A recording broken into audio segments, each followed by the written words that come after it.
Maharashtra 39 news network. सत्य बातमी, ठाम भूमिका. राष्ट्रीय मानवाधिकार आयोगाचे सदस्य प्रियांक कानूनगो यांच्या अध्यक्षतेखाली आढावा बैठक. राष्ट्रीय मानवाधिकार आयोग नवी दिल्लीचे सदस्य प्रियांक कानूनगो यांच्या अध्यक्षतेखाली जिल्हा नियोजन समिती सभागृह येथे मानवाधिकार आयोग आणि सर्वसमावेशक विकासाशी संबंधित जिल्ह्यातील प्रमुख अधिकाऱ्यांची आढावा बैठक झाली. या बैठकीत जिल्हाधिकारी डॉक्टर मिताली सेठी, जिल्हा पोलीस अधीक्षक अश्विनी सानप तसेच विविध विभागाचे अंमलबजावणी अधिकारी यावेळी उपस्थित होते. जिल्हाधिकारी डॉक्टर मिताली सेठी यांनी सुरुवातीस नंदुरबार जिल्ह्याची भौगोलिक, आर्थिक, शैक्षणिक, आरोग्य, रस्ते, जिल्ह्यात सुरू असलेल्या महत्त्वाच्या कामांची व येणाऱ्या अडीअडचणीबाबत माहिती दिली.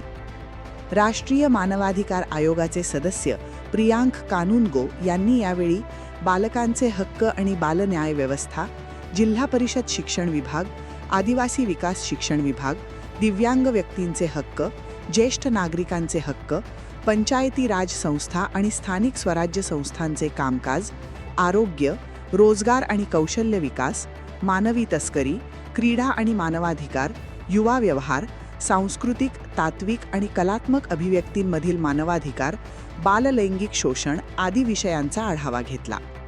मानवाधिकार आयोग आणि सर्वसमावेशक विकासाशी संबंधित विषयात्मक क्षेत्रांबाबत अंमलबजावणी तसेच केंद्र आणि राज्य सरकारच्या कल्याणकारी योजना आणि लागू असलेले संबंधित नवीन कायदे, नियम यांची काटेकोरपणे अंमलबजावणी करण्याच्या सूचना त्यांनी यावेळी दिल्या. महाराष्ट्र 39 न्यूज नेटवर्कसाठी अभय पाटील, नंदुरबार.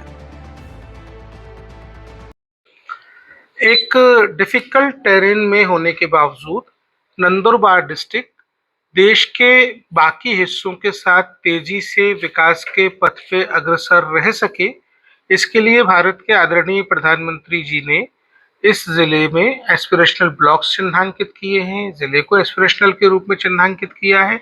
आकांक्षी होने का तात्पर्य ही यह है कि हमें विकास की, आगे बढ़ने की उत्कंठ आकांक्षा है.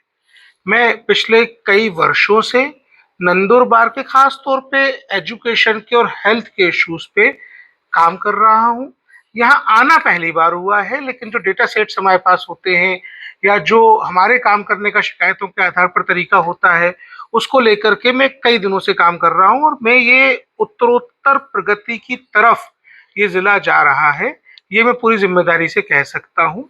कुछ गैप्स हैं, कुछ हमने पूरे किए हैं.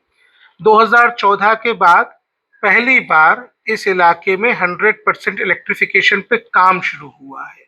आज मैं उन गांवों को देख के आया हूं जहां 2014 के बाद पहली बार बिजली पहुंची, पहली बार आंगनवाड़ी के भवन बनने शुरू हुए. मैं दूरस्थ इलाके में गया था, तोरण माल में गया था और वहां मैं ये देख के आया हूं कि हमारे पास 7 साल पहले, 8 साल पहले, 6 साल पहले जो शिकायतें आती थी कि गांव के गांव बच्चों के ऐसे हैं जहाँ पे स्कूलों में बच्चे नहीं पढ़ पा रहे हैं, आउट ऑफ स्कूल हैं.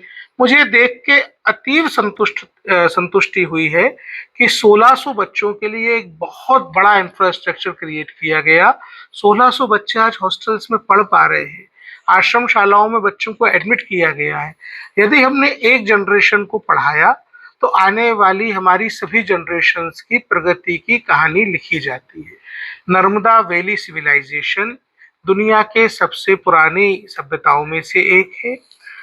नर्मदा घाटी तब भी थी जब हिमालय नहीं था.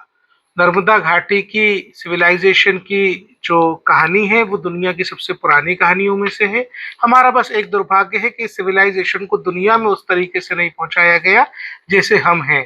सबसे पुरानी खेती, सबसे पुराने बीज, सबसे पुरानी जीवन शैली, प्रकृति के साथ रहने की जीवन शैली, ये सब दुनिया को सीखने के लिए उदाहरण है. जो विकास के लिए हम टेरेन की डिफिकल्टीज की वजह से पिछड़े हैं, उसमें तेजी से आगे बढ़ रहे हैं. मुझे अपेक्षा है कि आने वाले समय में मानव अधिकारों के जिन विषयों पे काम किए जाने में कमी रह गई है, हम आने वाले 2, 4, 5 साल में अपने टारगेट्स को अचीव करेंगे. धन्यवाद.